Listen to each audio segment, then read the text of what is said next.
రాష్ట్ర ప్రభుత్వం 7,404 జీపీఓ పోస్టులకు తక్షణమే నోటిఫికేషన్ విడుదల చేయాలని నిరుద్యోగ జేఏసీ నాయకులు రామకృష్ణ డిమాండ్ చేశారు. ఓయూలో విద్యార్థి పరిషత్ తెలంగాణ రాష్ట్ర నిరుద్యోగ జేఏసీ ఆధ్వర్యంలో ప్లకార్డులు పట్టుకొని నిరసన వ్యక్తం చేశారు. 10,954 పోస్టులకు నిరుద్యోగులతో భర్తీ చేయాలని గతంలో రాష్ట్ర ప్రభుత్వాన్ని డిమాండ్ చేశారు. కానీ ప్రభుత్వం జీవో 129 తీసుకువచ్చి పాత వీఆర్ఓ వీఆర్ఏలకు అవకాశం ఇచ్చిందన్నారు. 3,550 మంది వీఆర్ఏ వీఆర్ఓలు పరీక్ష రాసి ఎంపిక చేశారని రామకృష్ణ అన్నారు. ఇప్పుడు మిగిలిన 7,000 జీపీఓ పోస్టులను నిరుద్యోగులతో భర్తీ చేయాలని రామకృష్ణ డిమాండ్ చేశారు.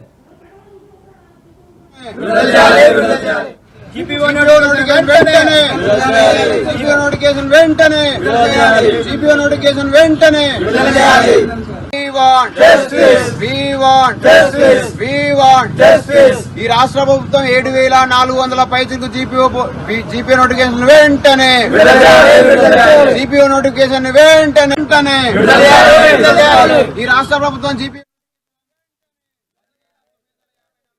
పోస్టులని నిరుద్యోగులతో భర్తీ చేస్తుందని మేము డిమాండ్ చేసినాం గతంలో. కానీ 129 జీవో తీసుకొచ్చి పాత వీఆర్ఏ వీఆర్ఓలకు అవకాశం ఇచ్చింది.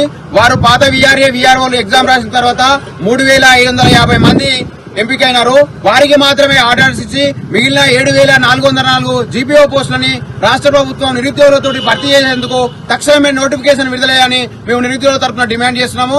అయ్యా రేవంత్ రెడ్డి గారు పాత వీఆర్ఏ వీఆర్తో ఎలాగో భర్తీ చేశారు, కానీ అవి కూడా మీరు జూనియర్స్లతో మళ్లీ ఇన్ఛార్జ్లు ఇప్పారు. 7,404 పోస్టులకు పాత వీఆర్వీలతో పాటు జూనియర్స్లకు ఇన్ఛార్జీలుగా 10,954 పోస్టులని ఇవ్వడం కరెక్ట్ కాదు. మా నిరుద్యోగులకు న్యాయం చేయాలంటే 7,404 జీపీఓ పోస్టులని నిరుద్యోగులతో వెంటనే భర్తీ చేసేందుకు తక్షణమే రాష్ట్ర ప్రభుత్వం నోటిఫికేషన్ విడుదల చేయాలని మేము ఈ రాష్ట్ర ప్రభుత్వాన్ని డిమాండ్ చేస్తా ఉన్నాం.